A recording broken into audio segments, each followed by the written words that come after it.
on the current market and position ourselves to be competitive with our pay rates. We are creating and building partnerships with our local community college, and we are creating cultures that our current employees are talking about. We have been fortunate to have the ability to start investing in our employees from the beginning.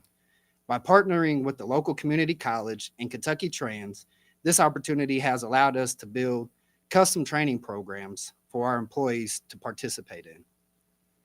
The South Korean Lotte facility has been kind enough to provide us with support as we start the facility up by sending some of their seasoned employees for the startup. We are building a solid partnership with our Korean colleagues by ensuring that they are receiving various trainings around the U.S. culture so that their transition here in Kentucky is a smooth and a welcome one. We have also partnered with the local community college to provide our U.S. employees with some training on Korean culture as well. We value our partnership as a team and embrace our diversity with the mindset of one team, one vision, and one goal. Thank you. Thank you. Honored to have you. Nice job. Thank you. Thank you.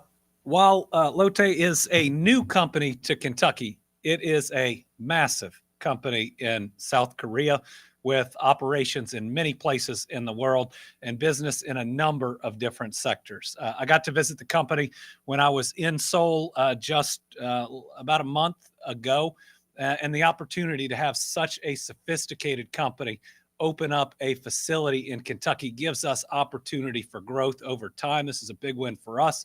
We're going to make sure it's a big win for this company, and we can't wait for the decades to come and how this partnership grows and evolves.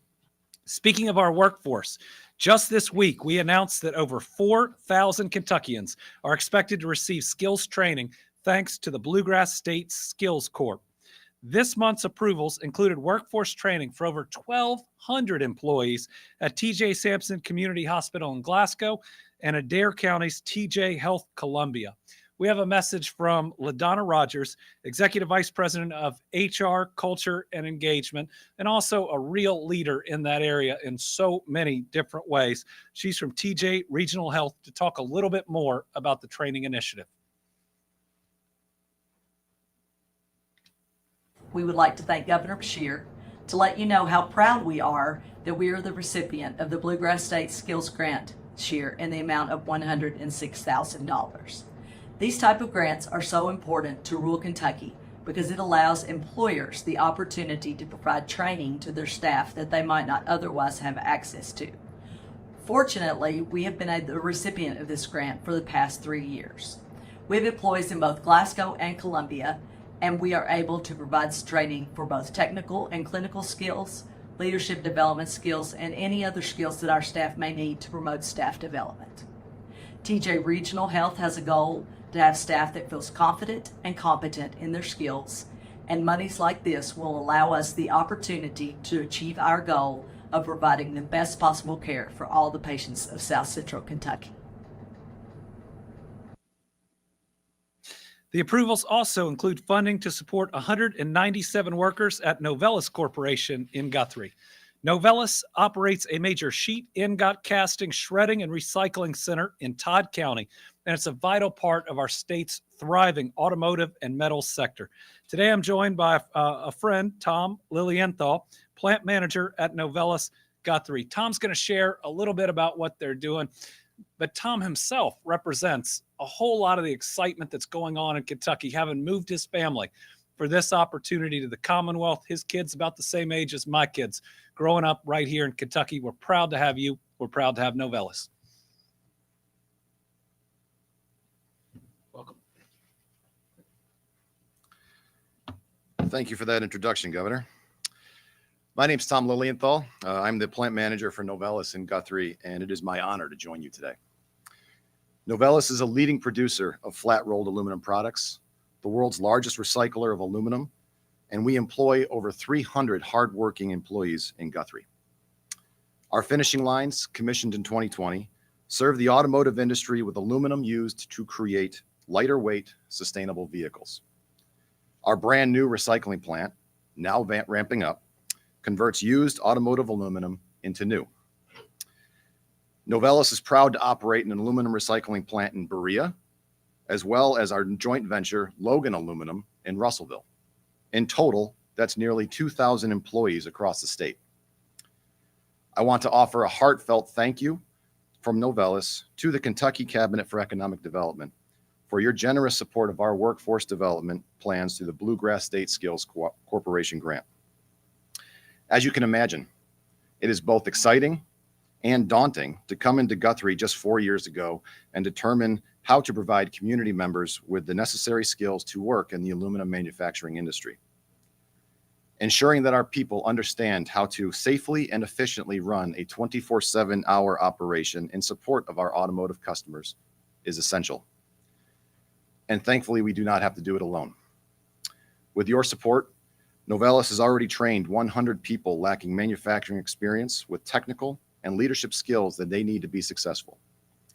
We have standardized our new employee training, provided important technical skills related to equipment repair and maintenance, and most recently, launched a leadership skills program with this funding. The Kentucky Manufacturing Extension Partnership and the University of Louisville have been excellent partners and collaborators in developing this critical training. And it comes as no surprise that the caliber of people we have hired in Kentucky is outstanding. We are grateful for this opportunity to further our employee training program with this $100,000 grant. Thank you, Governor Beshear and the Cabinet for Economic Development for helping us prepare the local workforce to take on fulfilling aluminum manufacturing jobs in Todd County. You have given us a great start on an exciting road ahead for Novelis in Kentucky. Thank you very much. Good to see you. You too. Training funds approved last week are also supporting 115 trainees at Murakami Manufacturing USA in Campbellsville, 293 trainees at Roll Forming Corp in Shelbyville, 565 workers at Sazerac Distillers in Owensboro, and 108 trainees at AGC Flat Glass North America in Richmond. I want to thank BSSC. This is a great program where we continue to invest in our workforce because it means better jobs for our people and it helps us attract the very best employers. When we fund these types of programs, we say to these businesses that we are going to be long-term partners, invested in their business and invested in giving them the very best because we know they turn around and give us their very best. We're also continuing to make major strides in our site development and speed to market efforts with the announcement earlier this month of a new build-ready location in Rowan County. The site at the John Will Stacy MMRC Regional Industrial Park, located on the one and only Rocky Atkins Tech Drive in Moorhead, yes, they included that in my comments, adds to the state's growing list of properties that have been certified build-ready by the Cabinet for Economic Development. These sites are available across the state for companies looking to locate in the Commonwealth and start construction and grow jobs quickly. Just think about this evolution. We were talking shovel ready 5 years ago. We're talking build ready now. That is how competitive we are and what we can promise to companies that come in, that we are doing the work, that we are further ahead, and that we can get them up and running faster than any other state. Our commitment to site development is paving the way for more quality companies to choose the Commonwealth as the home for their business, bringing new opportunities for Kentuckians with them. I want to thank local leadership in Moorhead and Rowan counties. We've always worked closely with this group, and they continue to bring forward great projects that create more opportunity. And Moorhead isn't the only community making news with its major site development work. Henderson County has just announced a new regional build-ready site in the 4-star Regional Industrial Park. This site is the largest graded building pad the Kentucky program has seen to date at over 1.1 million square feet. In other words, it is a build-ready site that could support a pretty massive facility. It's a regional project where numerous counties have come together. McLean, Union, and Webster counties, along with Henderson, saying if we land a big employer here, it will benefit all of our people. We didn't see this type of regional cooperation a decade ago. We see it in the East. We're going to hear from a number of our judges here in a minute. And here you're seeing it in the West. This is going to help us be competitive too.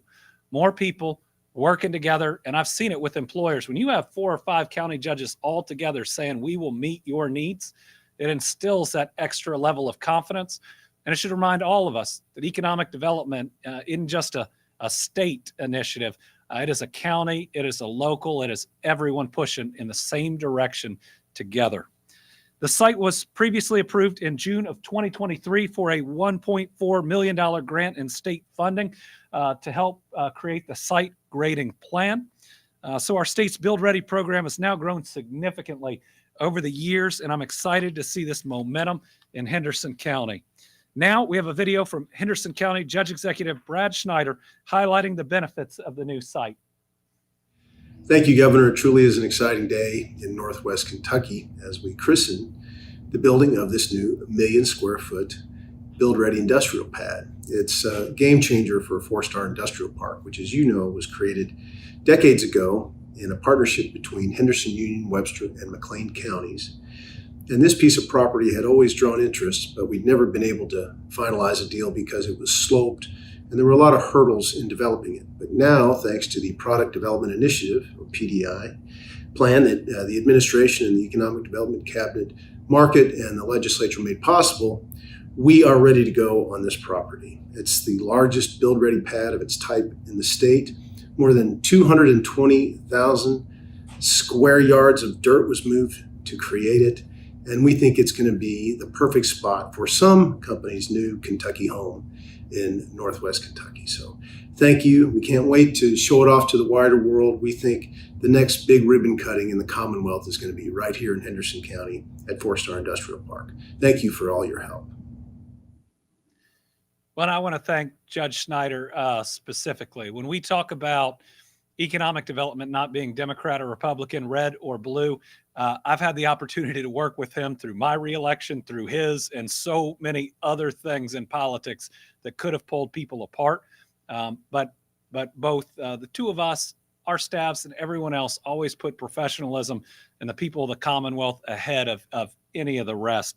So, very appreciative of his good work as well as his teams.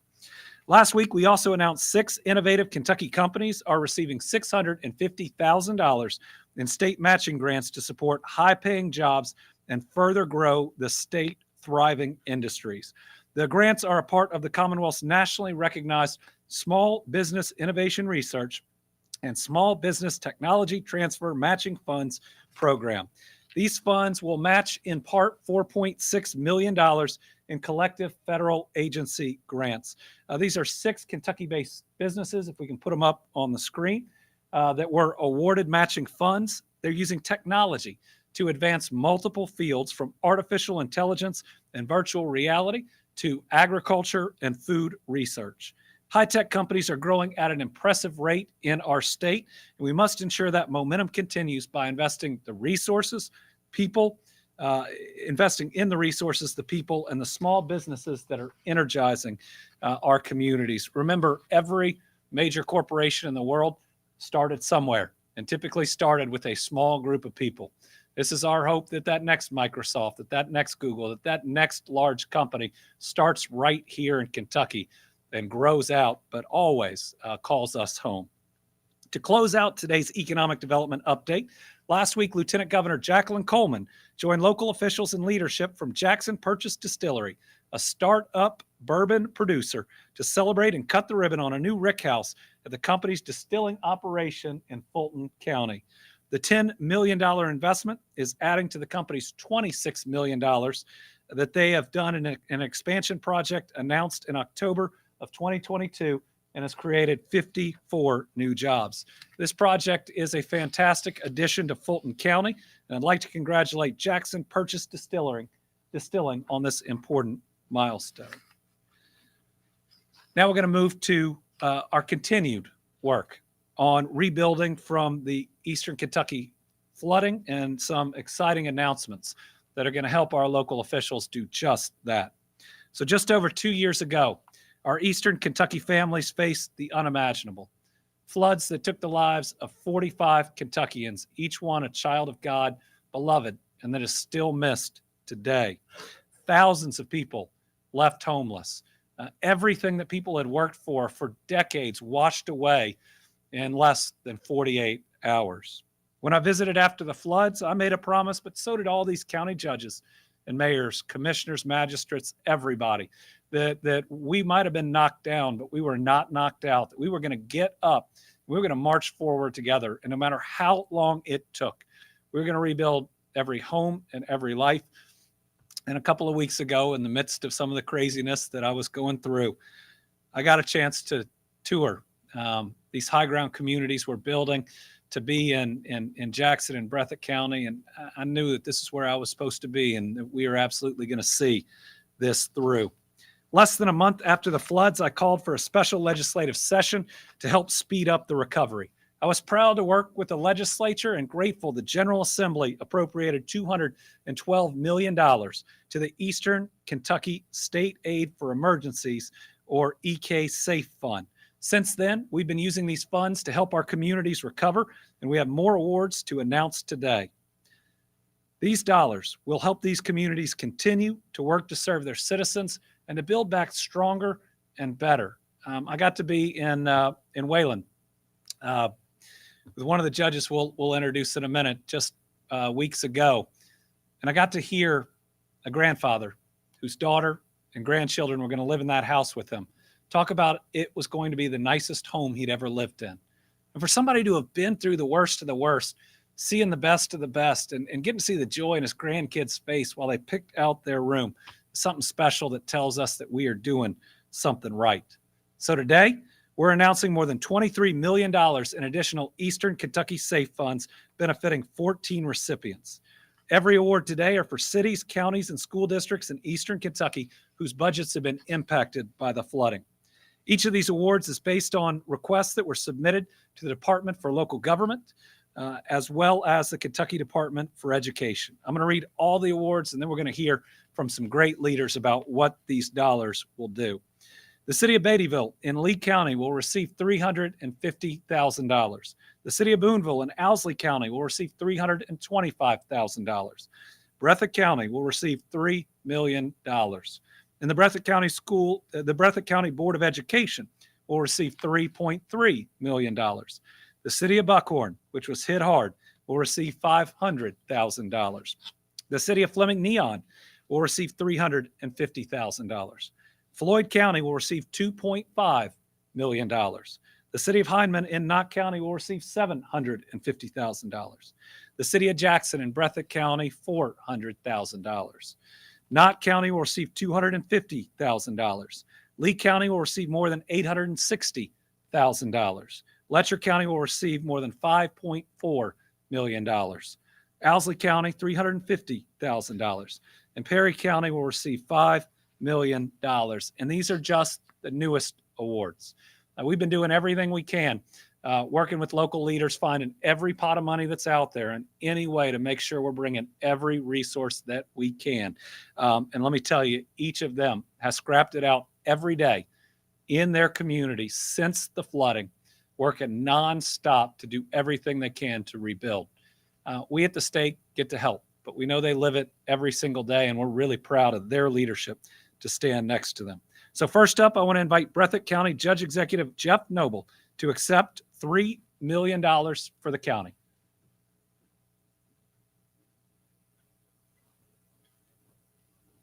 Judge, here's $3 million.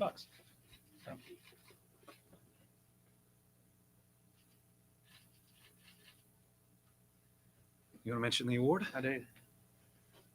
Again, this is just another great day for Breathitt County and for the state of Kentucky to be able to get some more hope. We've got quite a few people that's displaced. We got quite a few people that's leaving the county, and this here will just bring some hope to show that we're working hard. The governor's behind us, working hard. He's been there since day one, 2 days after the flood, and here he was in Jackson when the road was barely even passable at the time. But I can't thank you enough, Governor, for what you and your cabinet, Team Kentucky, does for Breathitt County. We appreciate you. And Judge, while you're here, so not only is Breathitt County today receiving $3 million directly, 3.3 to the Board of Education, but I'm proud to announce that the nearly $50 million project to improve KY-15 in Breathitt County is now underway. This is a heavily traveled corridor that will bring much anticipated improvements and enhanced safety and economic benefits for Breathitt County and for Eastern Kentucky. It's going to add lanes and sidewalks to the busy stretch of road that is in Jackson, but it also further strengthens and stabilizes the dam that holds Panbowl Lake, a dam that we were worried would break in not just the 2022 flooding, but the 2021, where city officials, county officials, and the state police actually ordered an evacuation and thankfully got everyone out, but the worry that we could have flooded almost all of Jackson instead of the large part that did sustain that damage. The project received $21.1 million from the Rebuilding America Infrastructure with Sustainability and Equity. That's called the RAISE grant, made possible by the Bipartisan Infrastructure Law. Very grateful to the Biden-Harris administration, which we lobbied over and over and over, talking about the importance of this project. So, $50 million project underway. Yep. Hopefully make sure we don't flood again. Yep. And we're proud to stand with you, Judge. And again, I appreciate that. Again, we in 21 we had to evacuate the hospital, nursing home, and they would have been hundreds of homes just completely destroyed if the breach hadn't quit when it had. But then in 2022, here it was a repeat, same thing. But then they came in and built this dam, and it's just a sigh of relief for everybody that lives in that area, but also for the county. Wonderful. Thank you, Judge. Sure. Keep doing good work. Next, I'd like to invite Floyd County Judge Executive Robbie Williams to speak and accept this $2.5 million check.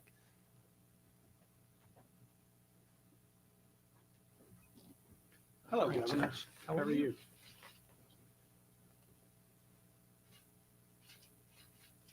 All right, podium is yours. All right, thank you, sir. I was just here a couple of weeks ago. Yes. We were talking about, and I keep repeating what you told us day one. You've been with us every step of the way. We certainly appreciate the EK funding, the hard work that you and your administration do to ensure that that we try to make these families whole again, or as close as we can get. And this funding goes a long ways towards filling some of those gaps and helping us in our recovery effort. There's still a long way to go. You know, I tell folks on a scale from 1 to 10 during the flood, Floyd County, it was a 10. But I look at my neighbors, Breathitt, Nottletch, or Perry, it was a 15. It was just off the scale. And you know, I'm probably happier for them than I am the folks in Floyd County. But we appreciate everything that you do. There's a long road ahead. I want to thank our legislators that came to bat.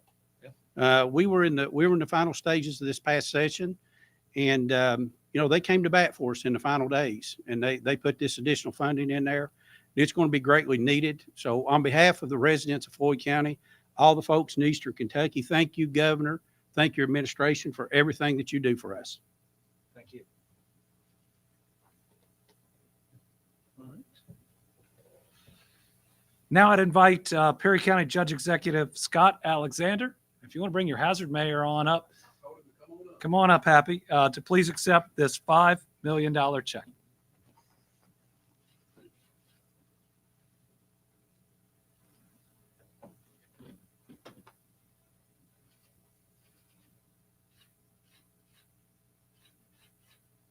All right, please. You probably want to hold on to that. These two takes it one minute. No, it's another great day for East Kentucky, Appalachia, and Perry County. And Governor, we want to give you a huge thanks for being there from day one. You told us you would be there, and you was there. And we want to thank the General Assembly, who has really, really helped us. Without these funds, we wouldn't be here today. The disasters in Kentucky, they're getting bigger than the counties. And what I mean by that is it's far bigger than the budgets that we could ever have to rebuild the hope that our people deserve. There's a long way to go. There's a long way to go, but when you see us get these funds, you'll see us start doing more FEMA work to help people get back to where they need to be. And Governor, you said earlier that Kentucky is a happening place, and it is for jobs. But one of the great things about Kentucky is living here. We've seen this during the disaster, and that's where neighbor helped neighbor and stranger helped stranger. And I don't want to let today get by without saying the greatest workforce left in America is in the old hills of Appalachia. We mined that coal that powered this nation to where it's at today. So we really appreciate the help that the General Assembly and you have gave us. Thanks. Thank you all. And finally, we have our Letcher County judge. Come on up. Let me tell you, I still remember when I could first get into Letcher County. It took a little bit because the roads had been flooded, and really hadn't met this gentleman or talked to him much before that day. So we were basically saying hi to each other in the middle of an emergency. But we have stood together, worked together, developed a good partnership and a good friendship. And while they didn't print you a check today, that $5+ million is already, I'm told, going to your bank account, which I think is where you want to see it. That's where we want to see it. Thanks, Governor. Judge. The flood in 22, it destroyed my county and Eastern Kentucky. And our governor stepped up, like these other judges said, from day one, and he come to our assistance, and we'll forever be grateful for that. And this continued support of 5 point something, a lot of zeros. Yes. We need that money, and we'll put it to good use. I want to thank the legislature, the governor, and his team. We couldn't survive in Eastern Kentucky without you guys, and we appreciate it. Thank you. Yeah. These judges, their mayors, all their commissioners and magistrates, everybody who works in their administration deserves the lion's share of the credit here.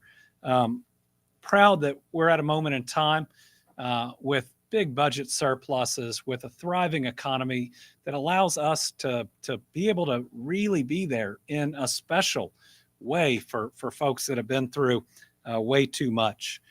So just as an update on recovery highlights, what their hard work has meant, the Team Eastern Kentucky Flood Relief Fund has now raised more than $13.2 million from over 41,500 donors. It provided funeral expenses for every single one of those 45 individuals that we lost. It provided immediate relief payments to individuals who had suffered property damage.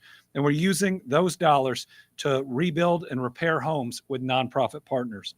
We've now announced 7 high ground communities in 4 counties.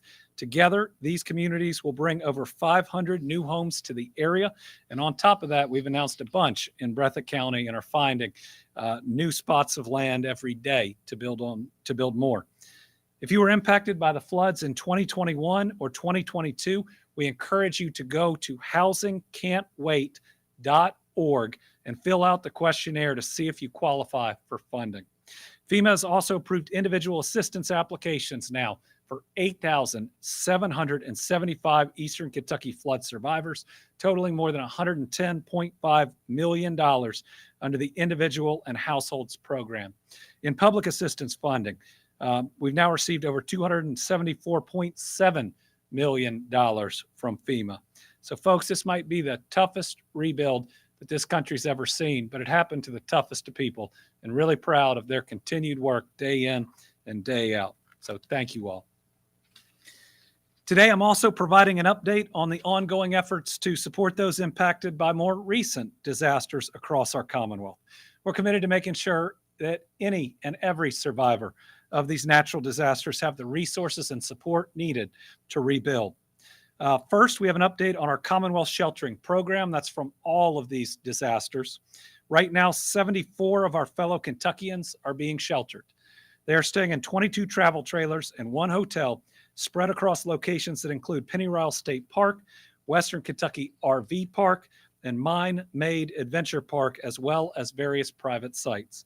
This program is a lifeline providing safe shelter and stability, especially for those, for instance, in areas in Hopkins County, they've gotten hit twice in 2.5 years. One of the same corners got hit twice, once by an F4 and once by an F3 in Barnsley. Second, Kentucky Emergency Management has relaunched the Disaster Needs Portal. This is an online resource for those seeking emergency shelter, as well as families who need to register for assistance and other unmet needs. You can register for assistance in several ways, which are on the screen. We also have an update on federal assistance that our families are receiving.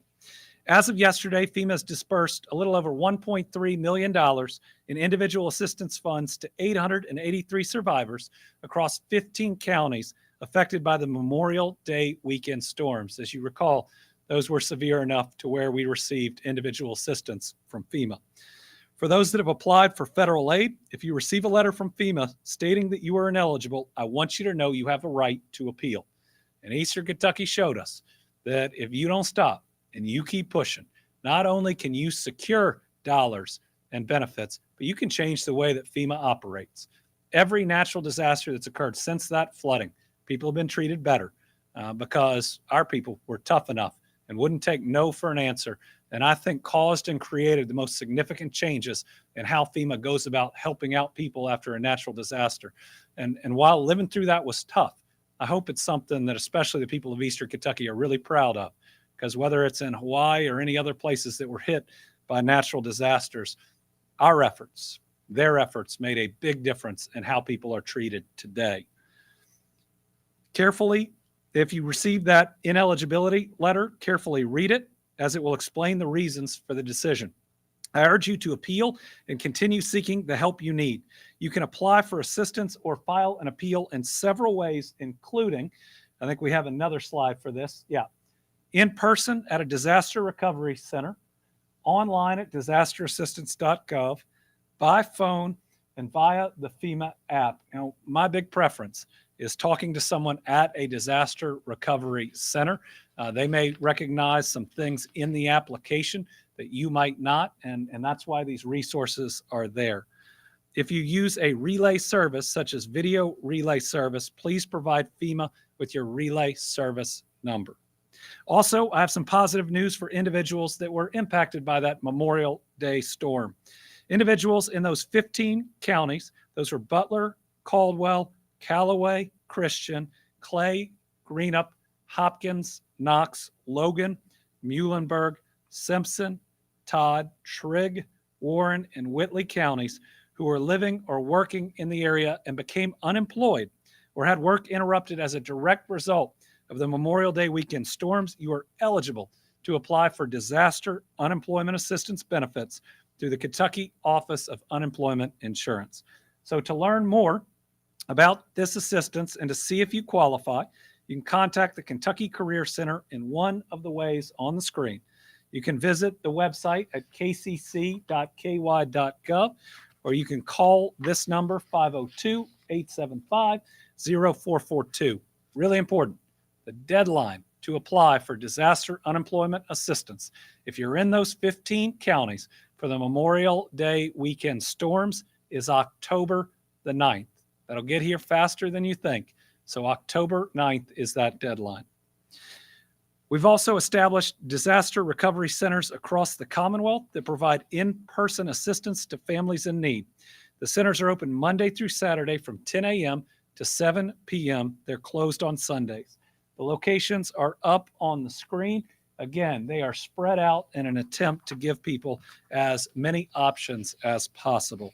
We also have a mobile disaster recovery center in the following locations, which are Whitley, Butler, Logan, and Todd counties. So we have some locations that are semi-permanent until we get enough people through. And then we also have these mobile locations that we're moving around trying to reach as many people as possible. We continue to navigate these challenging times, but know that we support you. And that if your area, if you are happen to be hit by one of these natural disasters, we'll be there for you, just like we were there for so many Kentuckians throughout these challenges that we've faced. And finally, our team, Kentucky All-Star, I'm pretty excited about this one. So we've now wrapped up the 2024 Paris Olympics. If you watched the closing ceremonies, you saw the avant-garde performance. in Paris, and then you saw Snoop Dogg in the United States. It was a great year for America, and it was also a great year for Kentucky. We had so many athletes make us proud. But one athlete in particular I want to recognize is Olympic fencer Lee Kiefer, who grew up in Lexington. Lee won her second consecutive gold medal in individual foil in Paris. She also won gold in team foil, making her the first American fencer in history to win 3 Olympic gold medals. It is truly amazing. To Lee, you have represented Kentucky and the United States of America so well. We are so proud of you, and we're really excited that we've got a video from you to share with everybody today.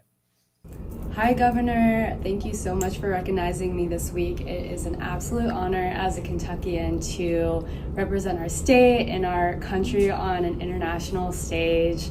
I just want to take a second to thank my coach and all my teammates at Bluegrass Fencers Club, my family, and just everyone else who supported me and enjoyed the Olympic Games. And then check out the hardware.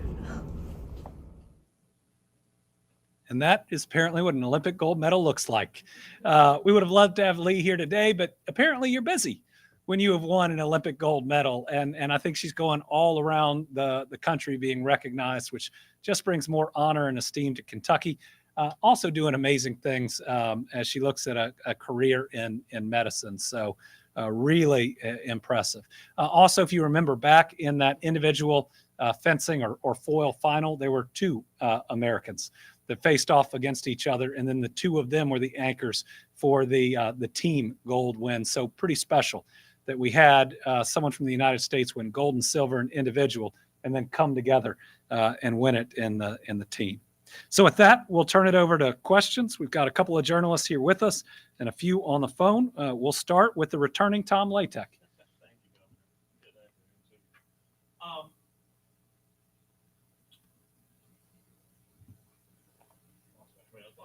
Okay, we'll go to Carolina and come back to Tom. Governor, with Ohio now, with the sale of recreational Mhm. marijuana possible, is it creating any types of problems along, specifically the state border areas for us? So the question is, with Ohio now moving to recreational marijuana, is it creating any issues for us? No, it shouldn't. Our medicinal marijuana program is very clear. We've been able to work both with the legislature through regulations and with law enforcement to come up with a simple checklist of what people have to have if they are possessing what they claim is medicinal marijuana. But just remember, if you buy recreational marijuana in Ohio and bring it to Kentucky, right now it's illegal. That's just what the law is. We are excited about our program that will be up and running in January and provide relief to everybody from veterans suffering from PTSD to those suffering from cancer. But I think what we're seeing both in the medicinal and the recreational markets is states have now been doing this for a long time. Law enforcement has seen it. You can definitely see the best and the worst practices. And Ohio has typically in their medicinal, and I haven't seen all the rules on recreational, taken a lot of those lessons learned and tried to apply them. So I don't anticipate anything significant, but people need to understand that our program at this point is just medicinal. And you can't get around that by going to another state and bringing it back here. Tom. Okay, thank you. Okay. Now that the deep state's over, if Vice President Harris should be elected, are you up potentially for a cabinet post? Has that been discussed? And so which ones? So the question is, with the Veep stakes over, that was 3 weeks where Kentucky was recognized with hundreds of millions of dollars of coverage. I hope I did us proud. That was my goal the whole time, to make sure people were looking up to Kentucky, not down at us like they've done for far too long. And I don't remember a time when a Kentuckian was going through this process. So it was just pretty neat to see Kentucky written with all of those other states. With that said, I don't intend to accept any position in Washington, D.C. This is where I'm supposed to be. And I had that moment touring Eastern Kentucky where I knew it in my heart. I knew it in my soul. And I'm looking forward to finishing these next 3.5 years to rebuilding, but more than that, to revitalizing. I mean, all these jobs that are coming in and hundreds of millions of dollars of coverage in this all over the world just introduces a lot of people to Kentucky, a lot of potential employers that might not have been given us a first, second, or third look. So I'm pretty excited about hopefully what this does for all of us moving forward. And I'm excited I get to continue here. My kids are happy. My family is happy. The state has wrapped their arms around us. I can't thank the city of Frankfort and Kentucky enough in how they let my kids' lives be as normal as at least you could ask for, and that makes me very grateful and very happy to continue as governor for the next 3.5 years. Do we have Jessica today? She had no. Okay, Karen Czar.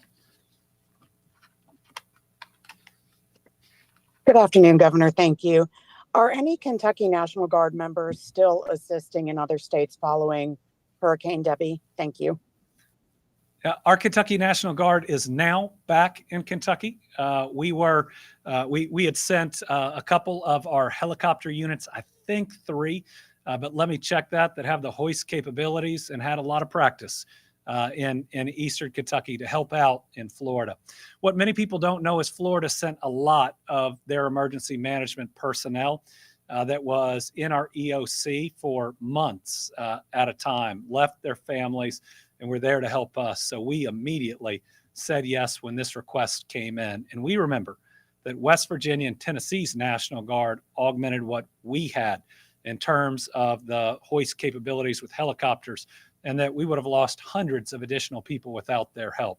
So my hope is that this continues around the United States, that we develop more of these partnerships, that we say yes to each other when we need help, because when a natural disaster hits, there aren't Democrats and Republicans. They're just Americans that need our help, and we should all be united in responding. Okay, Gil McClanahan.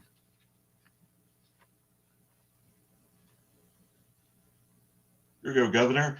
I wanted to ask you about the issue here in Eastern Kentucky about the former clients of former Social Security attorney, Eric Kahn. I did an interview with an attorney representing them, and he told me that Commissioner O'Malley has ruled that these former clients don't owe back payments. But this attorney said that Commissioner O'Malley told him that Andy had called me.